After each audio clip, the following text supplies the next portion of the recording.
গাছপালা আর জঙ্গলে ঘেরা একটি পরিত্যক্ত বাড়ি। দেখেই বোঝা যাচ্ছে বহুকাল হলো এ বাড়িতে কারো যাতায়াত নেই। বাড়ির রং চটে গেছে, জায়গায় জায়গায় দেয়াল থেকে ইটগুলো খসে পড়েছে।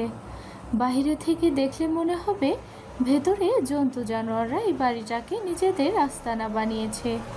দেয়ালগুলোতে শ্যাওলা জমেছে, গাছপালার ডালের বিভিন্ন অংশ বাড়ির জানালা ভেদ করে ভিতরে প্রবেশ করেছে। বাইরে থেকে দেখে কারো বোঝার সাধ্য নেই যে এই বাড়ির ভিতরে কোনো মানুষজন থাকতে পারে। শহর থেকে বেশ অনেকটা দূরে লোকালয়বিহীন জনমানব শূন্য একটা জায়গায় বাড়িটা হওয়ায় অনেকে হয়তো খোঁজও জানে না। কিন্তু এই বাড়িটা যাদের কাজে আসে এখানে তাদের নিয়মিতই যাতায়াত রয়েছে। ভাঙাচোরা এক রুমের শ্যাওলা জমানো দেওয়ালের সাথে হেলান দিয়ে মাটিতে দুপা বিছিয়ে বসে আছে ইশরাক। রুমের অন্যান্য কোণে আরও 3-4 জন ছেলে অচেতন হয়ে পড়ে আছে। অবশ্য অচেতন বলা চলে না, নেশাগ্রস্ত হয়ে পড়ে আছে, কোনো হুঁশ নেই। চারদিক থেকে সিগারেটের উটকো গন্ধ পাওয়া যাচ্ছে। সেই সিগারেটের ধোঁয়া এখনও ঘরে বিদ্যমান, কেননা ইশরাক এখনও ঝুলছে আর সিগারেট টানছে। তার আশেপাশে কয়েকটা মদের বোতলও পড়ে আছে। পাশের ঘরগুলোতেও আরও ছেলেরা মাতাল অবস্থায় পড়ে আছে। হাতের সিগারেটটা যে কখন শেষের পথে এসে ঠেকেছে সেটা ইশরাকের খেয়াল নেই। ফলস্বরূপ হাতে ছ্যাঁকা খেলো, কিন্তু সেই ব্যথা খুব একটা বেশি অনুভব করতে পারল না। আপাতত সে তার ভাবনা নিয়ে ব্যস্ত। চোখ দুটো বন্ধ করলেই চোখের সামনে ভেসে উঠছে এক ভয়ঙ্কর সুন্দর নারীর চেহারা। চোখে মুখে তার কি তেজ, চেহারায় তার কি অপূর্ব লাবণ্য, ঝলমলে লম্বা চুল আর তার কণ্ঠ। সেই অপরূপ রমণীর কণ্ঠটা ইশরাকের জন্য কোনো নেশার থেকে কম কিছু নয়। শুনলেই কেমন একটা ঘোর লেগে যায়। মনের মাঝে বিভিন্ন নিষিদ্ধ ইচ্ছেরা উকি দিচ্ছে ইশরাকের। কিন্তু ইশরাকের তো ওকে এক রাতের জন্য চাই না, ইশরাকের তো এই নেশাটা সারা জীবনের জন্য দরকার। আনমনে হেসে ফেলে ইশরাক, নেশালো কণ্ঠে একা একাই বিড়বিড় করে বলল, সুন্দরী, আমার তো তোমাকে সারা জীবনের জন্য দরকার। তোমার তেজ কমাতে হবে না। আমাকে যে চড়টা মেরেছিলে তার প্রতিশোধ নিতে হবে না। অবশ্য ওই চড়টা না মারলে তো আমি তোমার প্রেমে পড়তাম না। তাহলে বরং এর জন্য তোমায় ক্ষমা করে দেই। ইশরাকের কথার মাঝে একটা ছেলে এসে ওর কাঁধ ধরে ঝাঁকালো। নিজের কথা আর ভাবনার মাঝে ব্যাঘাত ঘটায় ইশরাক প্রচণ্ড বিরক্ত হলো। হিংস্র কণ্ঠে আগত ছেলেটার উদ্দেশ্যে বলল, বিরক্ত করছিস কেন? ইশরাকের এমন কণ্ঠস্বরে ছেলেটা একটু ভয় পেল। হালকা তুতলে বলল, আসলে ভাই সকাল হয়ে গিয়েছে, বাড়ি ফিরবেন না? আপনার বাবা কল এসেছিল, তাড়াতাড়ি বাড়ি ফিরতে বললেন আপনাকে। ওনাকে বলে দে আগে বাগান বাড়ি যাব, সেখান থেকে আমার সুন্দরীকে দেখতে যাব, তারপর বাড়ি ফিরব। কিন্তু স্যার, আপনার বাবা বললেন খুব দরকারি। ছেলেটা নিজের কথা শেষ করতে পারল না, তার আগে ইশরাকের দৃষ্টি দেখে থেমে গেল। ইশরাক রক্তচক্ষু নিয়ে ছেলেটার দিকে তাকিয়ে শান্ত কণ্ঠে বলল, যা করতে বলেছি তাই কর। ছেলেটা আর কোনো কিছু না বলে চুপচাপ মাথা নাড়িয়ে সেখান থেকে চলে গেল। ছেলেটা চলে যেতে ইশরাক ঠোঁট বাঁকিয়ে হেসে বলল, কেউ বোঝে না সুন্দরী যে তোমার আগে কোনো দরকারি কাজই কাজ না। আমি তো সোজা তোমার জন্য কলেজে চলে যেতাম, কিন্তু আমায় এই অবস্থায় দেখলে তো তুমি আরও অপছন্দ করবে আমায়। তাই একটু হিরো সেজে যাব। আমাদের বিয়ের আগে আমি তোমার জন্য হিরো হব, আর বিয়ের পরে হব ভিলেন। আমায় কি পাগলা কুত্তায় কামড়াইছে যে আমার বন্ধুকে অপমান করার জন্য আপনাদের বাড়িতে নিয়ে আসবো? ওর যদি এতই টাকার সমস্যা হয়, দরকার পড়লে নিজের কিডনি বিক্রি করে ওকে টাকা দেবো, তাও আপনাদের কাছে ওকে মারা খাওয়াইতে নিয়ে আসবো না। ছেলের মুখ থেকে এমন তেরা বাঁকা কথা শুনে উৎসবের বাবা সাইফুল মির্জা আর মা রুবাইদা তেলে বেগুনে জ্বলে উঠলেন। বরাবরই তাদের ছেলে এমন খাপছাড়া কথাবার্তা বলে, তার প্রতিটা কথার দ্বারা যেন সে সবাইকে এটা বুঝিয়ে ছাড়বে যে সে চূড়ান্ত রকমের অসভ্য। সাইফুল মির্জা গর্জে উঠে ধমকের সুরে উৎসবকে বললেন, মা বাবার সাথে কিভাবে কথা বলতে হয় সেটা তুমি শেখোনি? বেয়াদব ছেলে, এটা কেমন সভ্য মানুষের কথাবার্তা ধরন হতে পারে? উৎসব তখন সোফায় আয়েশি ভঙ্গিতে বসে টিভি দেখছে। হাতে থাকা আপেলটায় এক কামড় দিয়ে গাছাড়া ভাব নিয়ে সাইফুল মির্জাকে বলল, আপনারা দুজন তো আমায় শেখাননি যে মা বাবার সাথে কিভাবে কথা বলতে হয়, শিখবো কি করে? আর আমি কি এখনো একবারের জন্য বলেছি যে আমি সভ্য মানুষ? আমি তো জানি আমি অসভ্য, এজন্য অসভ্যদের মতন করেই কথা বলি। ছেলের সাথে কথায় না পেরে উঠে সাইফুল মির্জা এবার নিজের স্ত্রীকে উদ্দেশ্য করে কর্কশ কণ্ঠে বললেন, নিজের ছেলেকে কেমন শিক্ষা দিয়েছো? একবার দেখেছো রুবাইদা সারাদিন আরও বেশি করে? অফিসের কাজে পড়ে থাকো। রুবাইদা গম্ভীর কণ্ঠে সাইফুল মির্জাকে উদ্দেশ্য করে বলল, ছেলেকে শিক্ষা দেওয়া তো আর আমার একার দায়িত্ব না। সন্তান যেহেতু দুজনের, তাহলে শিক্ষা দেওয়ার দায়িত্বটাও নিশ্চয়ই দুজনেরই হবে। শুধুমাত্র আমার শিক্ষার ওপর আঙুল না তুলে নিজের ব্যর্থতার দিকেও আঙুল তুলতে শেখো। ছেলে মেয়েদের শিক্ষা দেওয়ার কর্তব্যটা মেয়েরই বেশি থাকে। হাজারবার করে বলেছিলাম এসব অফিস টফিস ছেড়ে দিয়ে ছেলে মেয়েদেরকে ভালো করে মানুষ করো। আমার কথাটা শুনলে আজকে অনন্ত এই ছেলেকে মানুষ করতে পারতে। তুমি তোমার ক্যারিয়ার স্যাক্রিফাইস করতে নিজের পরিবারের জন্য, তাহলে আমায় কেন করতে হয়? শুধুমাত্র আমি মেয়ের জন্য সবসময় আমাকেই সবকিছু ত্যাগ করতে হবে?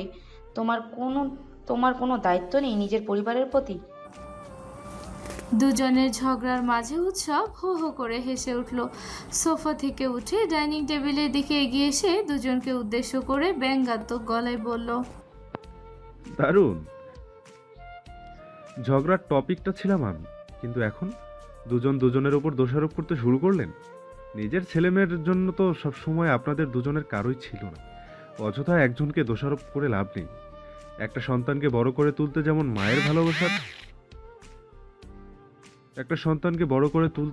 যেমন মায়ের ভালোবাসার দরকার, ঠিক তেমনি বাবার শাসনেরও দরকার হয়। কিন্তু শালা আপনারা দুজন তো শুধু পারেনই শাসন করতে আর মারতে, ভালো তো বাঁচতে পারেন না। এখন আবার লেগে গেলেন দুজন ঝগড়া। বাল, এই জন্য বাড়িতে থাকতে আমার ভালো লাগে না। সারাদিন খালি অশান্তি আর অশান্তি।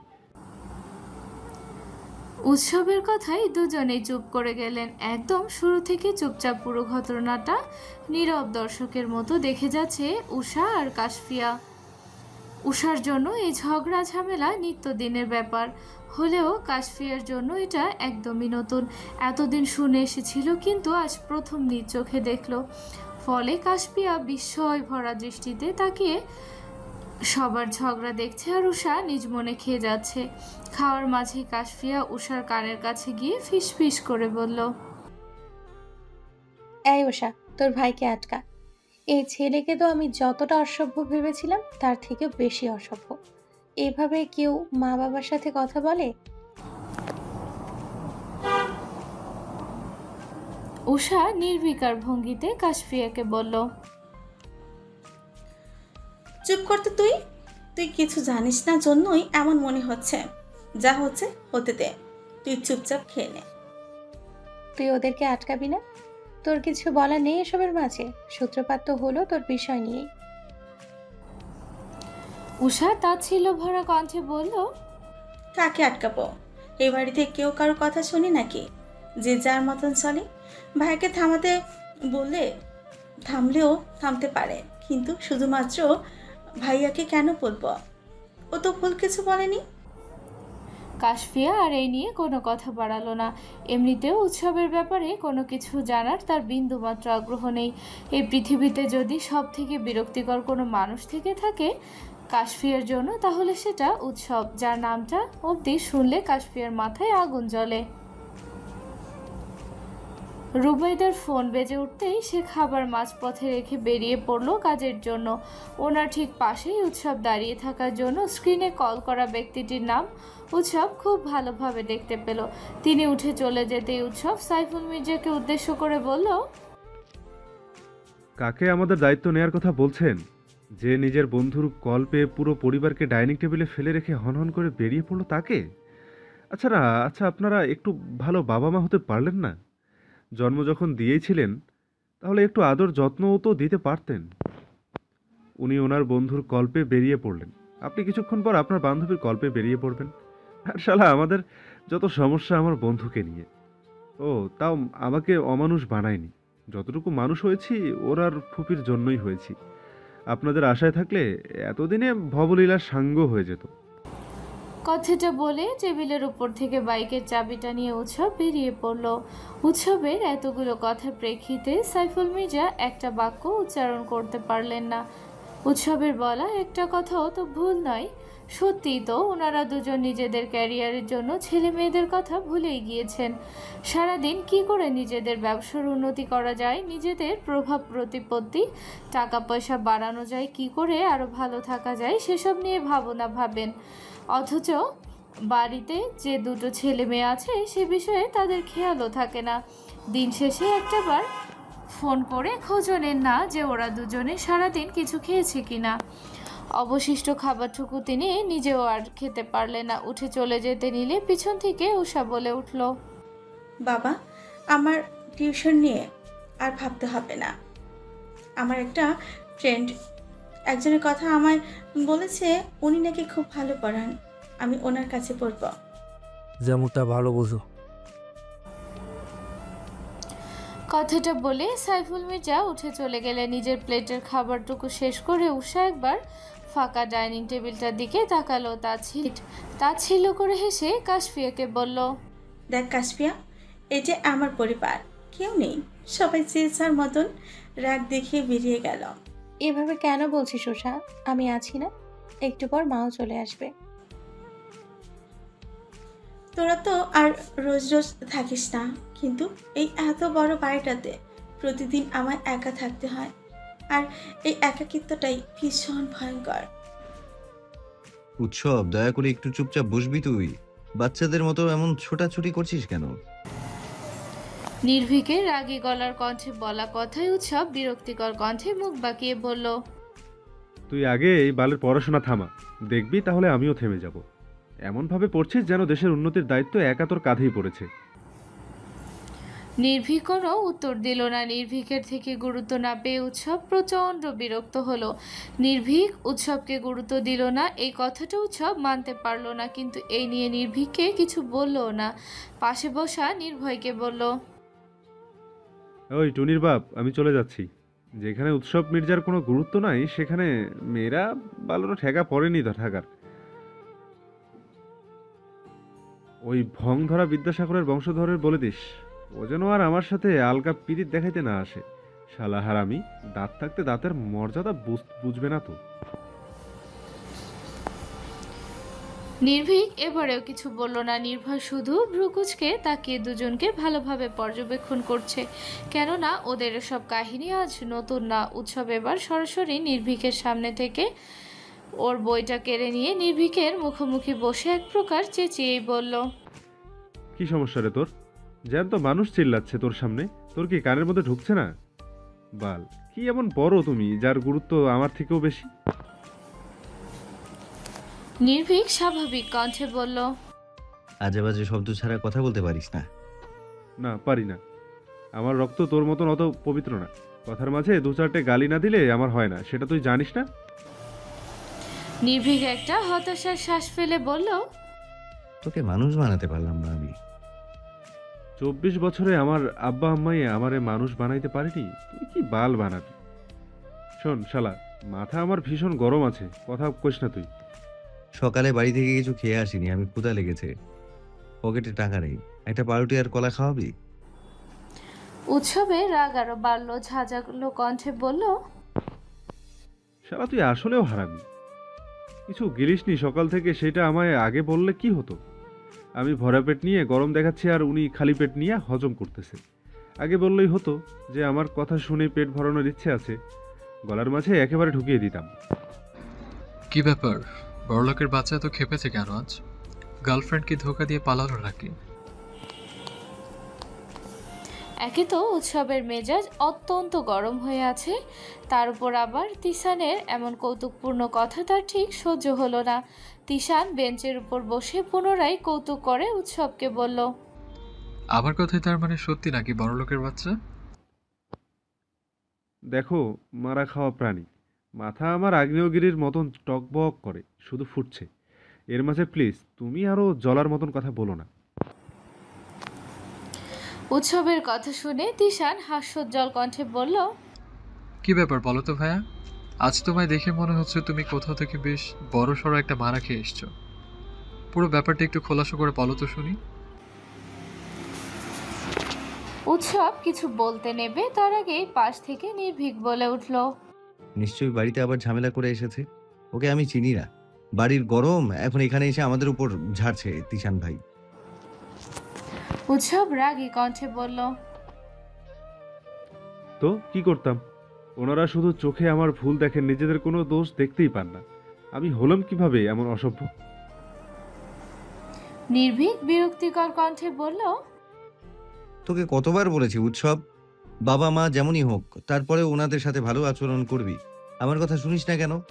শোন ভাই, তুই হয়তো মাদার তেরেসার বংশধর হয়ে শরীরে মায়া মমতা নিয়ে জন্মেছিস। আমার শরীরে আবার ওই নিষ্ঠুর চামারদের রক্ত বইছে। আমি তোর মতন অত ভালো মানুষ না যে বাপ মা 3 বেলা ঠিকমতো খাবার দেয় না, অথচ তাদের আগে পিছে ঘুরে সামনে ছাগলের 3 নাম্বার ছানার মতো ম্যাঁ ম্যাঁ করে চেঁচাবো। নির্ভীক একটা হতাশার শ্বাস ফেলে বলল, ওনারা তো তোর ভালোই চায়। একবার ওনাদের কথা শুনে দেখ, ওনারাও তোকে ভালোবাসবে। কথা তো শুনছি না কয়েক বছর ধরে। তার আগে কি করেছে? তখন ওনাদের ভালোবাসা কই ছিল?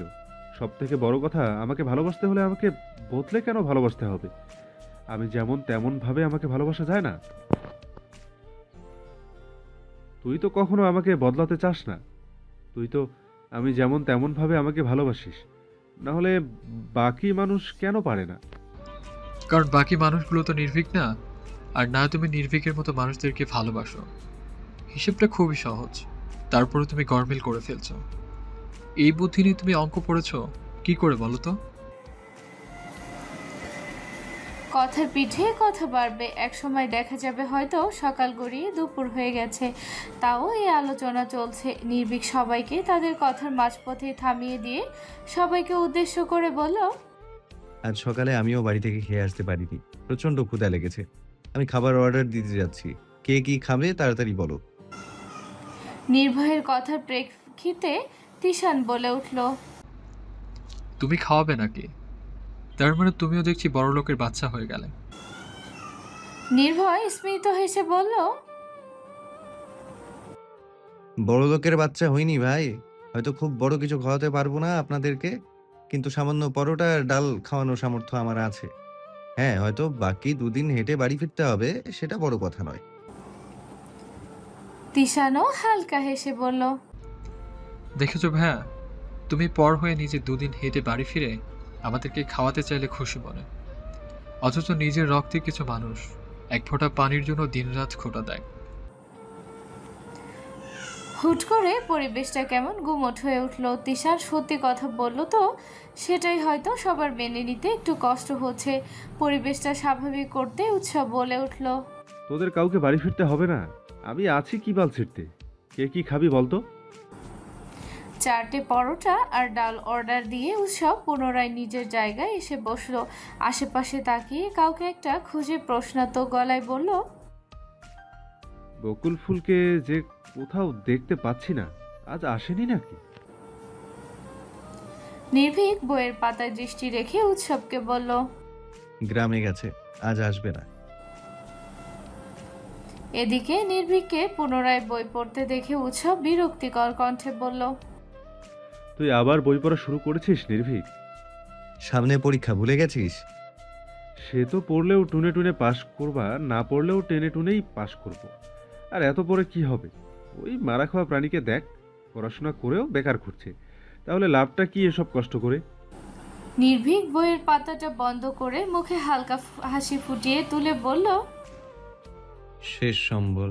এই বইগুলোই আমার জীবনের শেষ সম্বল। দেখি না এদেরকে আঁকড়ে ধরে অন্তত দুবেলা সম্মানের সাথে নিজের পেট ভরানোর ব্যবস্থা করা যায় কিনা। শুধু দুবেলা পেট ভরানোর জন্য এত কষ্ট করছিস, আর কিছু চাস না? উৎসবের এমন প্রশ্নে তিশার শব্দ করে হেসে উঠে বলল, অন্য সংকটের জ্বালা তুমি বুঝবে না ভাইয়া। তুমি হলে বড় লোকের বাচ্চা, সারাদিন বন্ধুদের সাথে আড্ডা দিয়ে বাড়ি ফিরলেও টেবিল ভর্তি হরেক রকমের খাবার পাবে, আর আমরা পাবো এক থালা শুকনো ভাত আর আলু ভর্তা, বিনিময়ে হাজারো গালি। ভাত খেয়ে পেট না ভরলেও গালি খেয়ে ঠিকই পেট ভরে যায়। এমন ভাব করছো যেন শুধু তোমারই বেকার। এই উৎসব মির্জাও নিজের বাপের টাকার গরমই দেখায়। গরম দেখানোর জন্য তাও তোমার বাপের টাকা আছে, কিন্তু আমাদের গরম হতে নেই। বেকার তো, বেকারদের এত গরম থাকলে চলে না। খিদের জ্বালা যার পেটে আছে সেই পৃথিবীর সব থেকে বেশি অসহায়। পকেট ভর্তি টাকার সুন্দরী মেয়ে পাশে না থাকলেও 3 বেলা যদি এক থালা গরম ভাত পাওয়া যায়, এতেই শান্তি। কি তাই না নির্ভীক? নির্ভীক শুধু মাথা নেড়ে সম্মতি জানালো। বলার মতো তার কাছে কিছুই নেই। খিদের জ্বালা যে কতটা কষ্টদায়ক সেটা তো সে নিজেও খুব ভালো করেই জানে। মা খেতে দাও। সময় তখন রাত 9টা নাগাদ। হাত মুখ ধুয়ে এসে খাবার টেবিলে বসে মাকে খাবার বেড়ে দিতে বলল তিশান।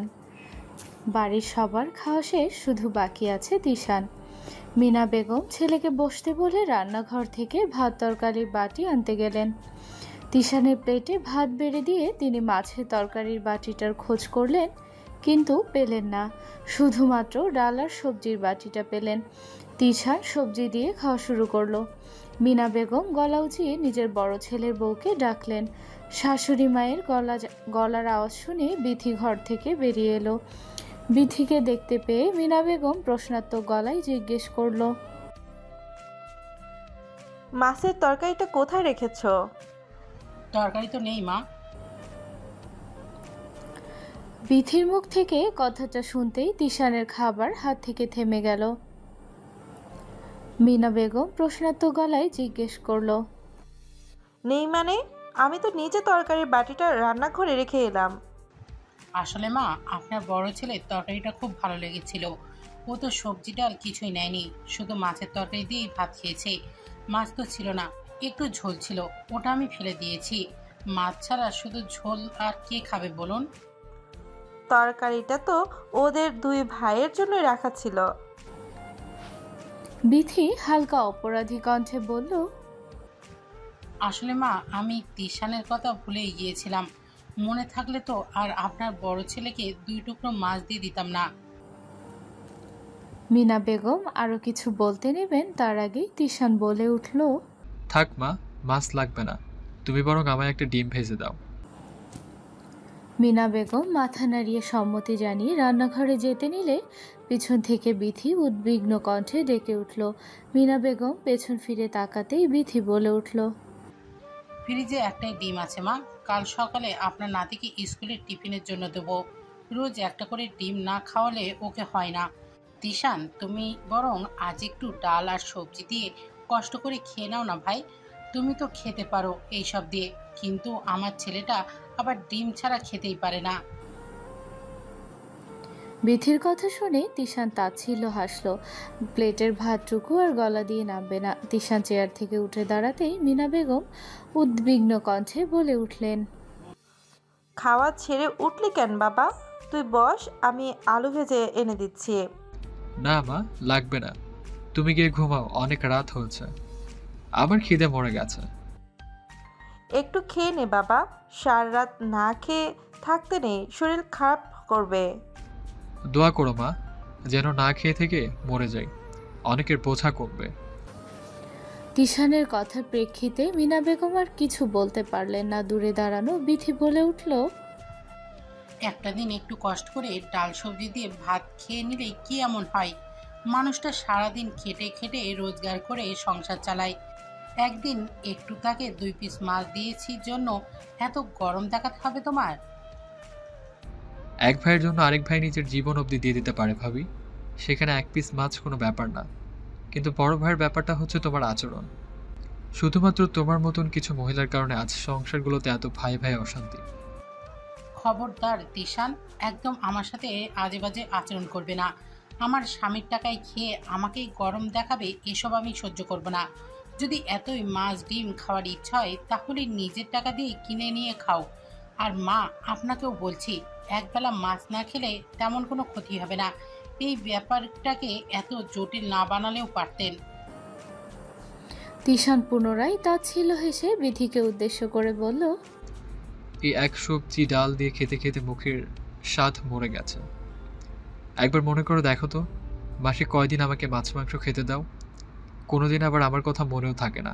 তো কোনোদিন ভাইয়ার বেশি পছন্দ হলে তাকে সব দিয়ে দাও, নয়তো সাজিদকে দেওয়ার জন্য পরের দিন টিফিনে রেখে দাও। সবার জন্য মাছ মাংস ঠিকই থাকে, কিন্তু আমার বেলায় গিয়ে টানাটানি পড়ে যায়। এবার বুঝলে তো নিজে উপার্জন না করলে কি হয়। আজ যদি আমার কথা শুনে চলতে তাহলে এই এতটা অপমান সহ্য করতে হতো না, কিন্তু আমার কথা তো তুমি শুনলে না। রাজনীতিতে জড়িয়ে নিজের জীবনটা শেষ করলে। তোফায়েল শিকদারের গম্ভীর কথার প্রেক্ষিতে তিশান পুনরায় হাসল। যারা বলে টাকা কখনো সুখ কিনতে পারে না, তারা সম্পূর্ণ ভুল বলে। টাকা সব পারে। বর্তমান পৃথিবী নিয়মই এটা, যার টাকা আছে তার সম্মান আছে, আর যার টাকা নেই তার সম্মানও নেই। আমি তো উপার্জন করতে চেয়েছিলাম, তোমরাই তো দিলে না আমায় উপার্জন করতে। তোমাদের নাকি সম্মানে আঘাত লাগে। আমি যে সে কাজ করলে তো তোমাদের আমাকে নিজের ছেলে হিসেবে পরিচয় দিতে লজ্জা করবে।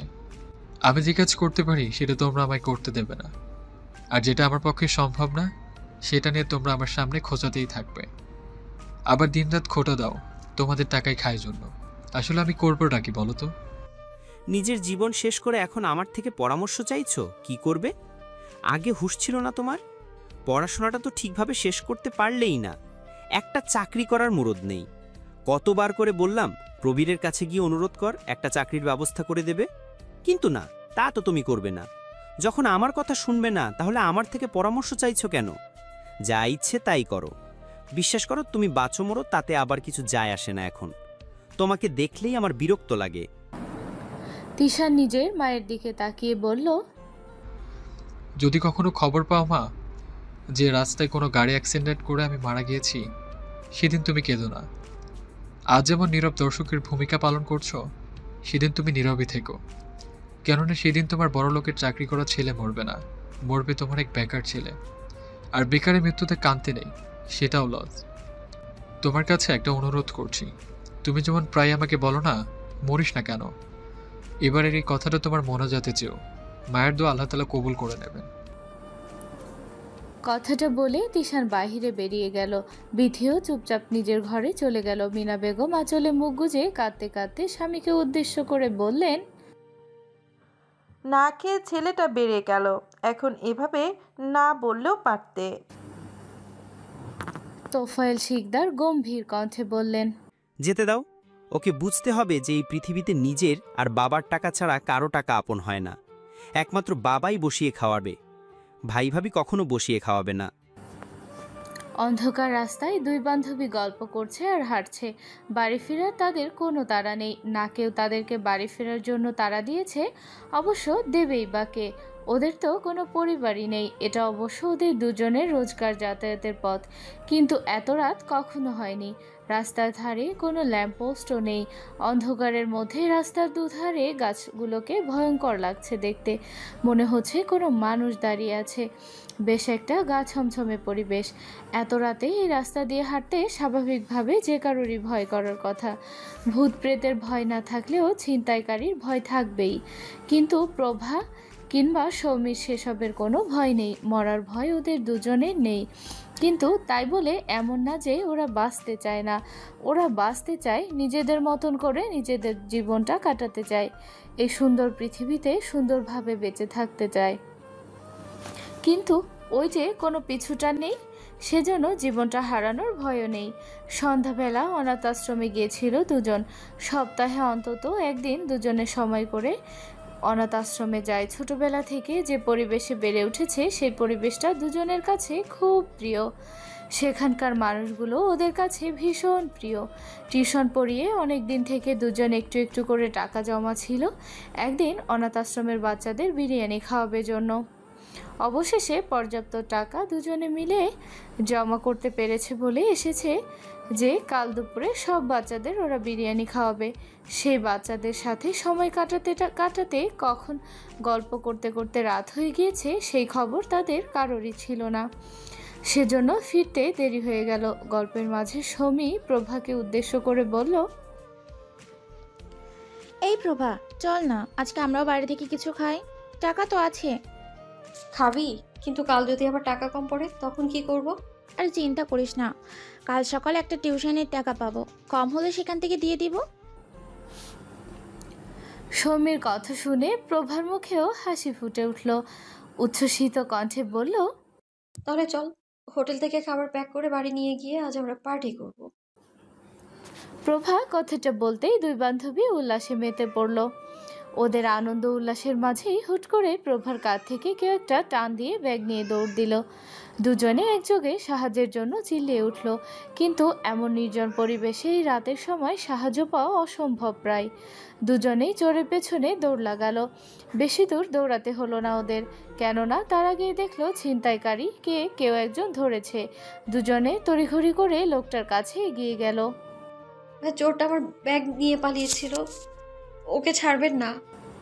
প্রভা কথাটা বলতেই তিশান বেশ কয়েকটা কিল ঘুষি মারলো চোরকে, সাথে গালাগালিও করলো। মারতে হিংস্র কণ্ঠে চোরকে উদ্দেশ্য করে বলল, অন্যের কষ্টের টাকা নিয়ে পালাচ্ছিলিস, নিজে এত বড় দামড়া হয়ে কি করিস? লজ্জা করে না অন্যের জিনিস নিয়ে পালাতে? ওরা দিনরাত এক করে খেটে টাকা জমা করবে আর তোরা সেই টাকা নিয়ে আয়েশ করবি কেন রে? আল্লাহ তোদের হাত পা দেয়নি? এদিকে তিশানের মারের গতি বাড়তে দেখে প্রভা আর সমী দুজনেই ভয় পেল। তিশানকে থামার জন্য অনুরোধ করলো, কিন্তু তিশান যেন নিজের মধ্যে নেই। মনে হচ্ছে অন্যের রাগ ছিনতাইকারীর উপর ঝাড়ছে। সমী ভীষণ ভয় পেল।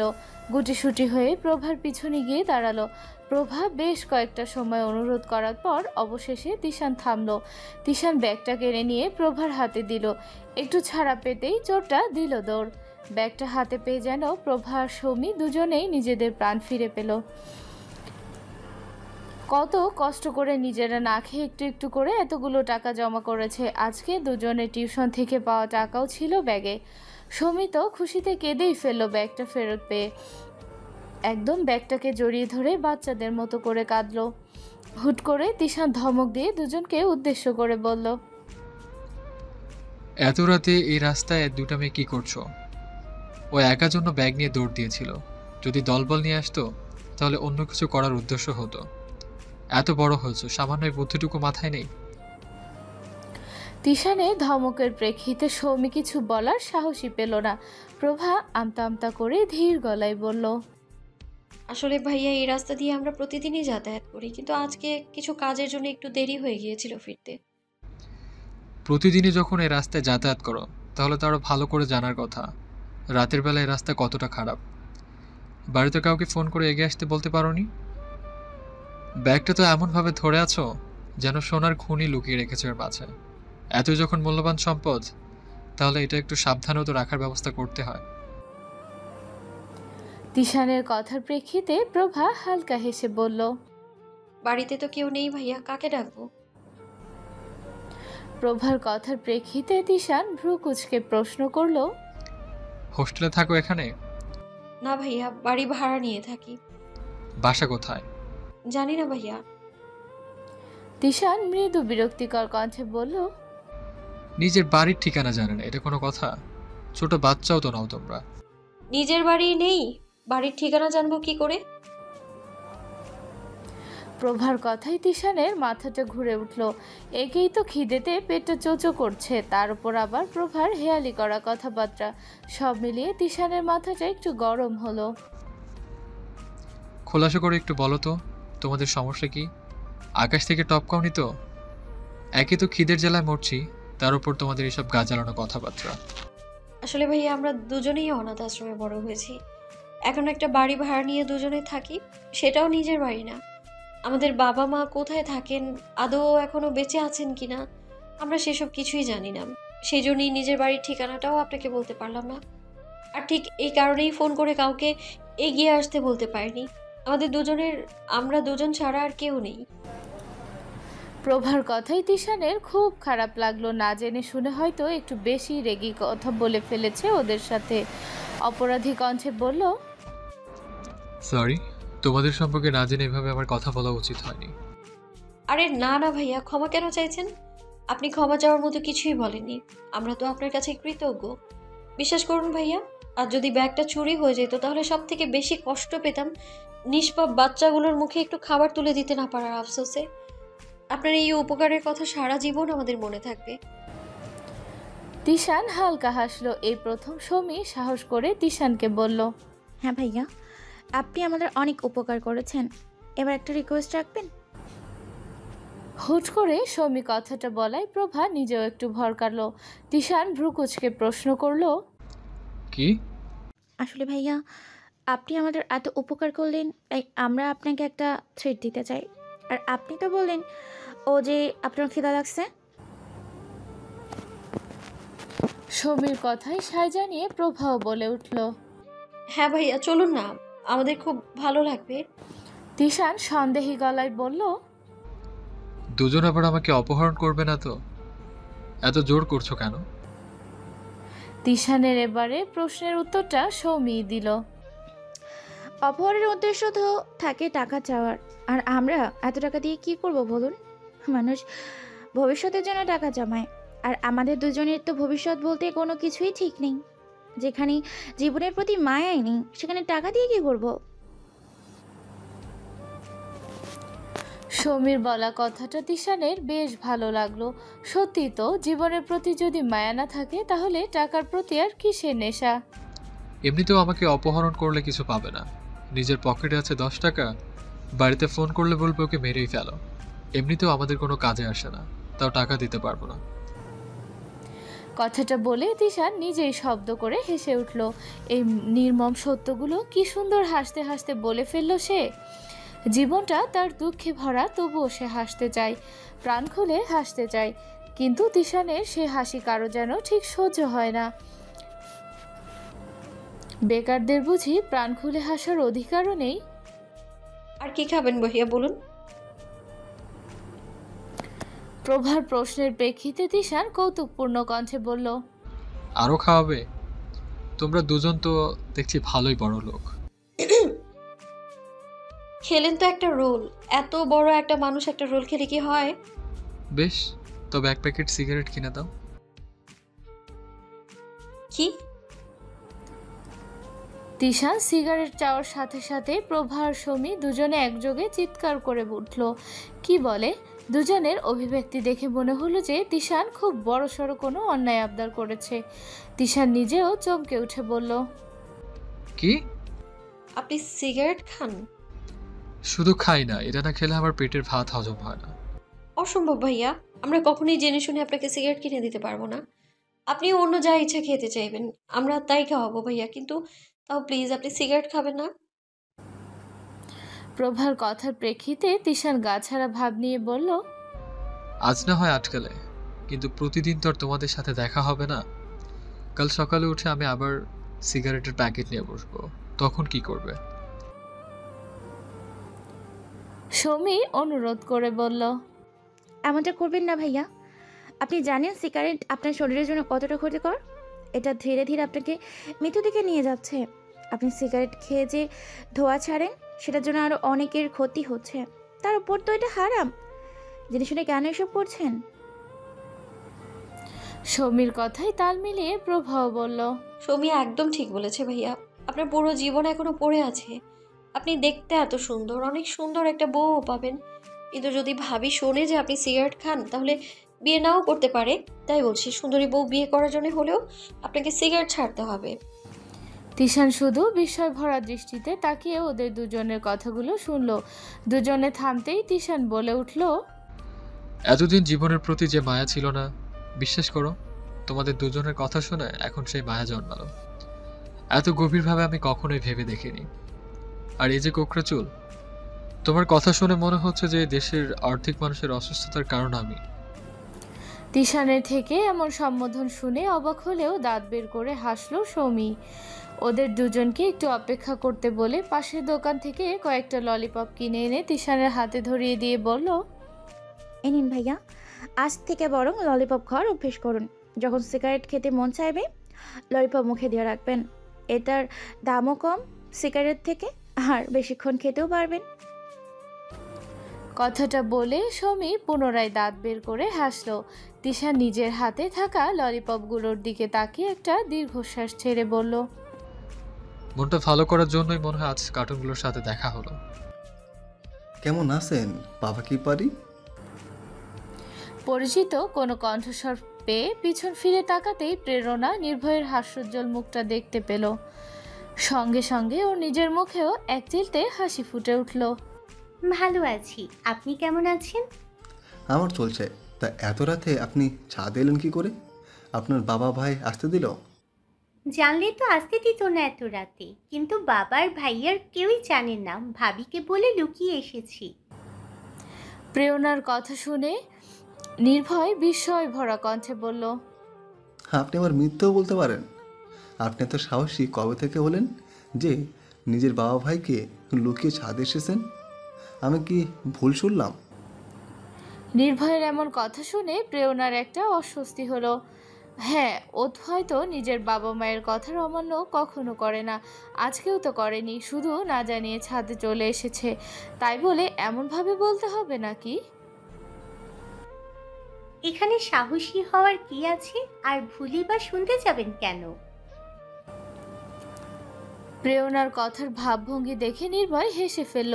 নির্ভয়ের সে হাসি দেখে প্রেরণার আরও বেশি অস্বস্তি হচ্ছে। নির্ভয় সেটা বুঝতে পেরে অন্য প্রসঙ্গে কথা তুলল। তা বলুন দেখি, দিনকাল কেমন কাটছে আপনার? আজকাল তো আর দেখা যায় না। সারাদিন আপনি বাড়ির ভিতরে কি করে থাকেন বলুন তো? সারাদিন কই আমি বাড়িতে থাকি? আমি তো ভার্সিটিতে চাই, সময় পেলে ছাদেও আসি। আমি তো মাঝে মাঝে আপনাদের ফ্ল্যাটেও যাই নাবিলার সাথে গল্প করতে, কিন্তু আপনারই তো খোঁজ থাকেন না। সারাদিন আপনি কোথায় থাকেন বলুন তো? আমি ওই আমার বন্ধু বান্ধবের সাথে আড্ডা দিই। ওদের সাথে আড্ডা দিতে গেলে দারুণ লাগে। আপাতত এছাড়া আর কিছু ভালো লাগে না। অবশ্য আপনাকেই বা কেন বলছি, আপনার তো এসব বন্ধু টন্ধুও নেই। আপনি এখন বুঝবেনও না। আপনার জীবনটা কিন্তু বড্ড নিরামিষ। নির্ভয়ের কথা শুনে প্রেরণা উদাস কণ্ঠে বলল, একদম ঠিক বলেছেন। সত্যি আমি এসব আনন্দের মানে বুঝি না। আমার তো তেমন ভালো কোনো বন্ধু নেই। ভার্সিটিতে দু একজন আছে, ওদেরকে নামমাত্র বন্ধুই বলা চলে। জানেন, আমার খুব ইচ্ছে আমার একটা অনেক বড় ফ্রেন্ড সার্কেল হবে। আমরা একসাথে ঘুরতে যাব, সারাদিন আনন্দ করব, কিন্তু সেসব হয় না। আপনি চাইলেই সব সম্ভব। প্রেরণা প্রশ্নাত্মক গলায় জিজ্ঞেস করলো, কিভাবে? আপনি চাইলেই তো আপনার বন্ধু হবে, তাই না? বন্ধু হয় ঠিকই, কিন্তু বেশি দিন থাকে না।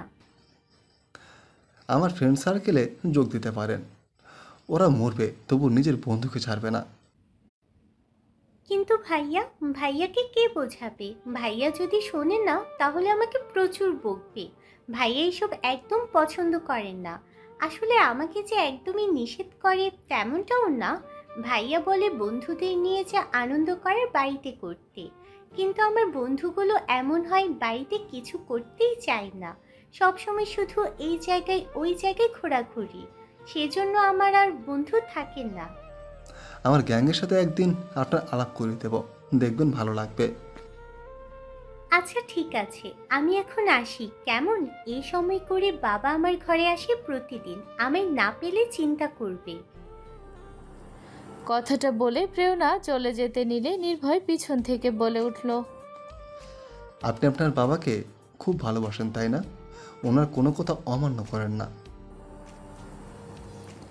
প্রেরণা পিছন ফিরে তাকিয়ে মুখে হাসি ফুটিয়ে তুলে বলল, হ্যাঁ, আমি আমার বাবাকে খুব ভালোবাসি। আমি সবার থেকে বেশি আমার বাবাকে ভালোবাসি, কারণ আমার বাবা আমাকে সব থেকে বেশি ভালোবাসে।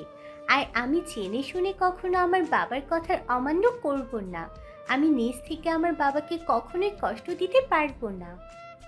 যদি উনি অন্য কিছু করতে বলেন তা ওনার কথা শুনবেন? প্রেরণা আত্মবিশ্বাসের সাথে বলল, আমি জানি আমার বাবা কখনো কোনো অন্যায় করতেই পারে না। আমার বাবা ওয়ার্ল্ডের বেস্ট বাবা, তাই আমি চোখ বন্ধ করে আমার বাবার সব কথা মেনে নিতে পারি। আমার জীবনে আমার বাবার কথার গুরুত্ব সব থেকে বেশি। আসছি। কথাটা বলে প্রেরণা চলে গেল। নির্ভয় পকেট থেকে একটা সিগারেট বের করে লাইটার দিয়ে আগুন জ্বালালো। নিমিষের মাঝে সিগারেটটা শেষ করে ফেলল। পুড়ে যাওয়া সিগারেটটার দিকে তাকিয়ে ঠোঁট বাঁকিয়ে হেসে বলল, এই সিগারেটটা ঠিক যত তাড়াতাড়ি পুড়ে ছাই হয়ে গেল, তার থেকেও অনেক বেশি তাড়াতাড়ি আপনাকে ভালোবেসে আমার হৃদয়টা পুড়ে গেছে। ছাইটুকু কি আপনি যত্ন করে নিজের কাছে রেখে দেবেন, নাকি আমার চোখের জলে সেগুলো ভেসে যাবে অপসরা? বাবা ডাকছে তোমাকে।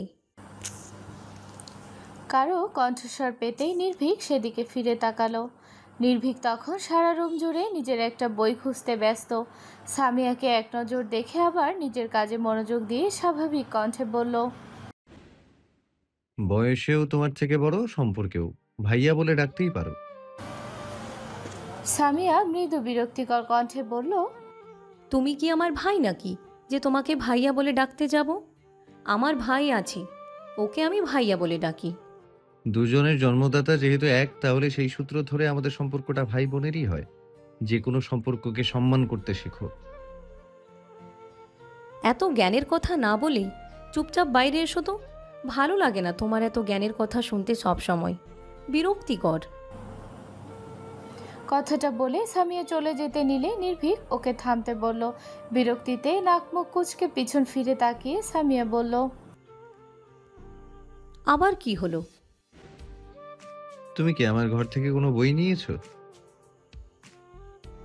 আমি নেইনি, মাকে আনতে বলেছিলাম, মা দিয়ে এসেছিল। কোথায় সেটা? আমি পড়ার জন্য নিয়ে গিয়েছিলাম, ভুল করে হাত লেগে বইয়ের উপর পানি পড়ে গিয়ে নষ্ট হয়ে গেছিল, তাই ফেলে দিয়েছি। নির্ভীকের অভিব্যক্তি এখনো স্বাভাবিক। সামিয়া বোঝার চেষ্টা করছে যে নির্ভীক রাগলো কিনা, কিন্তু নির্ভীকের অভিব্যক্তি দেখে ওর বোঝার ক্ষমতা হলো না। বরাবরই নির্ভীক সব পরিস্থিতিতে নিজেকে শান্ত রাখতে পছন্দ করে। কোনো বিষয় নিয়ে তার যতই রাগ লাগুক না কেন, সে কখনোই সেই রাগের বহিঃপ্রকাশ সামনের মানুষটার উপর করতে পছন্দ করে না। অবশ্য মাঝে মাঝে ব্যতিক্রম হয়। যদি ব্যাপারটা ওর বন্ধু মহলের সাথে জড়িত থাকে, তাহলে মাঝে মাঝে রাগের বহিঃপ্রকাশ ঘটে। স্বাভাবিক কণ্ঠে সামিয়াকে বলল, বইটা আমার ছিল, নেয়ার আগে আমার থেকে অনুমতি নেয়ার কি দরকার ছিল না তোমার? আর অন্যের জিনিস নিলে সেটাকে যত্ন করে রাখতে হয়, জানো না তুমি? এই নিয়ে আমার 4টে বই তুমি নষ্ট করলে। আমি কিন্তু খুব ভালোভাবেই বুঝতে পারি সামিয়া, যে তুমি এগুলো ইচ্ছে করে করো। বই আমার শখের জিনিস, আমি নিজে কষ্ট করে নিজের সেই শখটা পূরণ করি। অনুরোধ রইল, আমার এই শখের উপরে আঘাত করো না। নিজের দোষ সামিয়া অস্বীকার করে বলল, অযথা আমার উপর দোষ দিলেই হলো নাকি? আমি মোটেও ইচ্ছে করে তোমার বই নষ্ট করি না। দাঁড়াও, মাকে গিয়ে এক্ষুনি বলছি তুমি আমার নামে আজে বাজে কথা বলছো। কথাটা বলে সামিয়া ঘর থেকে বেরিয়ে গেল। নির্ভীক আর এই নিয়ে বেশি ভাবলো না। আপাতত সে পড়াশোনা ব্যতীত আর কোনো কিছু নিয়েই ভাবতে চায় না। কিন্তু নির্ভীক ভাবতে না চাইলেও বাড়ির মানুষজন ওকে ভাবতে বাধ্য করবে, যার ফলস্বরূপ এখন বাইরে থেকে নির্ভীকের ডাক পড়েছে। নির্ভীক বুঝতে পারলো আর আজ আবারও একটা অশান্তি হবে। সেই সাথে ও এটাও বুঝলো যে আরও একটা দিন ওকে খালি পেটে কলেজে যেতে হবে। ডেকেছিলেন বাবা? নির্ভীকের কণ্ঠস্বর পেয়ে সামিউল চৌধুরী খাওয়া ছেড়ে ছেলের দিকে তাকালেন। গম্ভীর কণ্ঠে প্রশ্ন করলেন, কলেজে যাচ্ছ? হ্যাঁ, আপনার কিছু বলার থাকলে বলুন, না হলে আমার দেরি হয়ে যাচ্ছে। 4000 টাকা লাগবে। সামিয়াদের কোচিং থেকে পিকনিকে যাচ্ছে, সেজন্য। নির্ভীক প্রশ্নাত্মক গলায় জিজ্ঞেস করলো, পিকনিকে যাওয়ার জন্য 4000 টাকা লাগবে? বাংলাদেশের বাইরে নিয়ে যাচ্ছে নাকি ঘুরতে? নির্ভীকের কথা শুনে পাশ থেকে সামিয়া ঝাঁঝালো গলায় বলে উঠল, পিকনিকে যাব, আমার একটা ভালো জামাও নেই, নতুন একটা জামা কিনতে হবে, সেজন্য টাকা লাগবে। নির্ভীক সামিয়াকে কিছু না বলে সরাসরি নিজের বাবাকে উদ্দেশ্য করে বলল, এত টাকা আমার কাছে এখন নেই। এত টাকা কেন? আমার কাছে বর্তমানে 100 টাকাও নেই। আপাতত আপনি একটা ব্যবস্থা করুন, আমি টাকা পেলে দিয়ে দেব। সামিউল চৌধুরী গম্ভীর কণ্ঠে বললেন, আমার কাছে থাকলে কি আমি তোমাকে বলতাম নাকি? নেই জন্যই তো বলছি। আর টাকা নেই কেন? এত তাড়াতাড়ি সব টাকা খরচ করে ফেললে? দুটো টিউশন ছেড়ে দিয়েছি, সেজন্য এই মাসে টাকা একটু কম পেয়েছি। আমি বললাম তো আপনাকে, এখন ব্যবস্থা করে নিন, সামনের মাসে আমি দিয়ে দেব। আমার কাছে না থাকলে এখন কি করতে বলছেন? টিউশন ছেড়ে দিয়েছেন কেন জমিদার পুত্র? নির্ভীক নিজের সৎ মায়ের দিকে তাকালো। চোখ মুখের অবস্থা এখনো তার স্বাভাবিক কণ্ঠে বলল, আমি একটা মানুষ, রোবট না। আমারও বিশ্রামের দরকার হয়। এত টিউশন একসাথে চালাতে পারছিলাম না। আর তাছাড়া ওদের ব্যবহারও ভালো ছিল না। সম্মানের সাথে কাজ করতে পছন্দ করি আমি। ববিতা বেগম ব্যঙ্গাত্মক কণ্ঠে বলল, কি এমন কাজ করেন আপনি যে এত সম্মানের আশা করেন? টাকা কামাতে গেলে একটু এরকম দুই একটা কথা হজম করতেই হয়। ভাব দেখে তো মনে হয় এখনো সেই জমিদারি রাজত্বে আছে। পকেটে 100 টাকা নেই, তারা আবার দেনত। ছিল তো এক সময় জমিদারি রাজত্ব। আসলে কি বলুন তো, রক্তে থেকে গেছে সেসব। এখনো সেজন্য ছ্যাচরামো স্বভাবটা আমার মাঝে নেই। কিন্তু কি করার, কিছু মানুষের বদনজরের জন্য আজ এই অবস্থা। ববিতা বেগম তেলে বেগুনে জ্বলে উঠে স্বামীকে উদ্দেশ্য করে বললেন, তোমার ছেলে কিন্তু আমাকে আর আমার ছেলে মেয়েকে উদ্দেশ্য করে এই কথাটা বলল। তুমি কিছু বলবে না? উনি আজ আমায় কিছুই বলবেন না, কেননা আজ আমি ওনার কাজে আসব। বৃথা আশায় আছেন যে আজ উনি আমায় ইচ্ছা মতো গালি শোনাবেন। এই প্রথম নির্ভীকের অভিব্যক্তির মাঝে একটু বদল দেখা গেল। সামিউল চৌধুরীর দিকে তাকিয়ে তার ছিল ভরা কণ্ঠে কথাটা বলল। নির্ভীকের কথার সত্যতা বুঝতে পেরে দুজনেই চুপ করে গেলেন। নির্ভীক আবারও হাসল। নিজের বাবা কিনা যখন টাকার দরকার হয় তখন ছেলের সাথে ভালো ব্যবহার করেন। কথাটা হাস্যকর শোনালেও এটাই বাস্তব। আপাতত কোনো ব্যবস্থা করে দিন, আমি সামনের মাসে দিয়ে দেব। কথাটা বলে নির্ভীক চলে যেতে নিলে সামিউল চৌধুরী ফের বলে উঠলেন, কোথাও থেকে একটা ধার নিয়ে ব্যবস্থা করে দাও আমায়। যদি কোনো জিনিস সামর্থ্যের বাইরে হয় তাহলে সেটা করতে হবে কেন? সামিয়া, তুমি তোমার বাবার আর্থিক অবস্থা জানো না? এমন পরিস্থিতিতে তোমার পিকনিকের জন্য কি 4000 টাকা খরচ করা মানায়? আর তাছাড়া তোমার কোচিংয়ের জায়গাটা কিংবা ওখানকার পরিবেশ একদমই ভালো না। ওখানকার ছেলেগুলো কিন্তু একটুও সুবিধার না। ওদের সাথে পিকনিকে যাওয়ার প্রয়োজনটা কিসের? স্কুল থেকে পিকনিকের আয়োজন করুক তখন যেও, কোচিংয়েরটাতে যেতে হবে কেন? সামিউল চৌধুরী কিছু বলতে নেবে তার আগেই ববিতা বেগম ওনাকে উদ্দেশ্য করে বলল, তোমার ছেলের দিমাগ দেখেছ?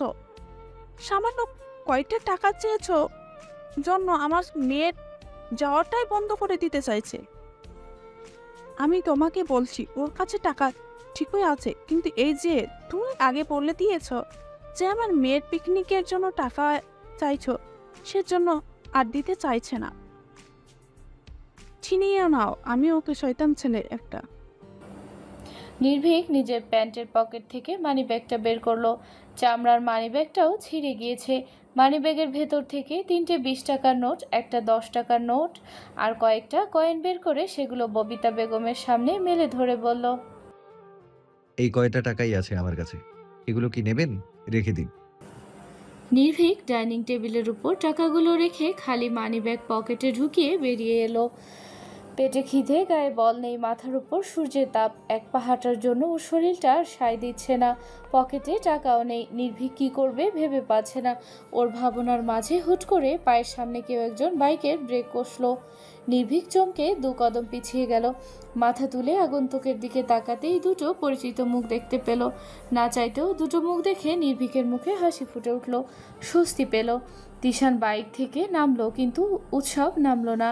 হেলমেটটা খুলে তীক্ষ্ণ নজরে আগাগোড়া একবার ভালোভাবে নির্ভীককে পর্যবেক্ষণ করলো।